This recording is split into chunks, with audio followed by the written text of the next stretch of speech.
those Democrats who are breaking ranks, they don't view AOC as their boss. They don't want to be called a puppet of Nancy Pelosi. They make that decision. Now they have to make a decision as far as future votes that come up as well, whether or not they're going to be their own man, their own woman, or they're going to end up getting on board with AOC and her agenda as if she is their boss.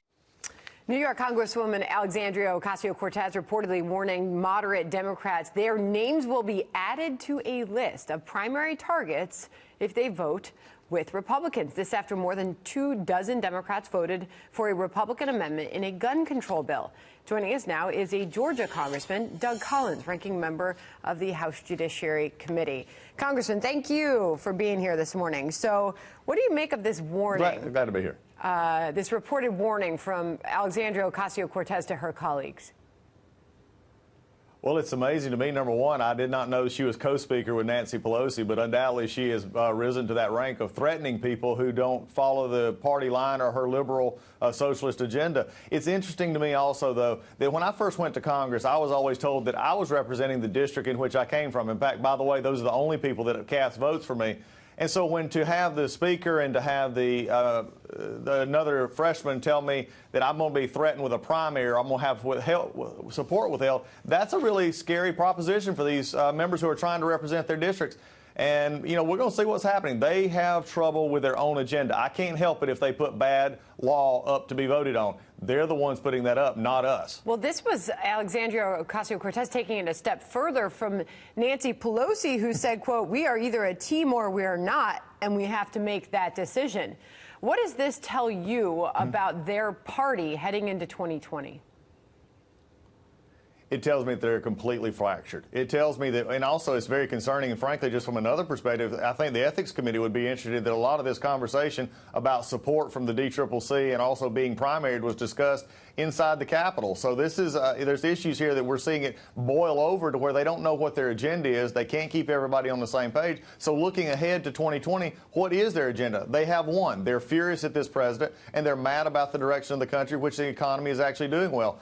That's going to be very difficult for them to maintain as they go through the next 18 months if all you're doing is trying to fly with blind rage and everybody have to walk the same line. But she has proven, and going back to Ocasio-Cortez, she has proven to have some star power in her own party, and she faces some criticism within the Democrats that have come out and spoken out against some of her very, very far left-leaning policies. But you've seen a lot of support for the Green New Deal, for example.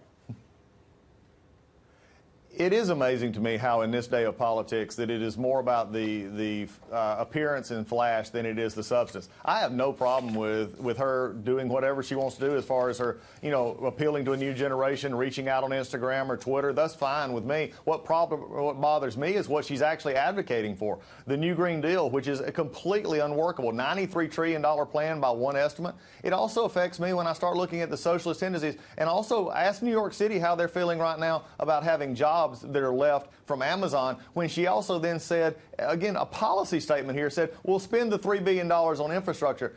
She didn't even understand that it wasn't $3 billion sitting in the bank. It was about the jobs that were coming and the tax credits going to be offered.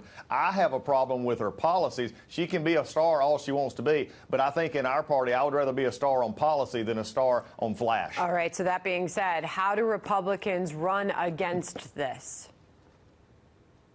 We keep pointing toward the policies. We keep pointing out the fact that on this week on gun legislation, which they wanted to promote, it will not do what they said it was going to do. In fact, it was actually perpetrating a fraud on victims of mass violence because it won't do what they said it would do. It also has problems. When we look at policy, we can make a case to the American people that the economy is doing well because we passed good legislation. The economy is doing well because of tax reform. The economy is doing well because of the president and deregulation. Our world standing is improved because the president has taken a strong stand across the world. We go back to what we do best, and that is making sure that the policy is right and making sure we communicate it. That's what we've got to do better on. In fact, I'm encouraging my Republican colleagues to do better on messaging, going home and making sure people understand why our policies are better and why their policies will actually hurt us. Congressman Doug Collins, thank you. It's always good to be with you. All right, thank you.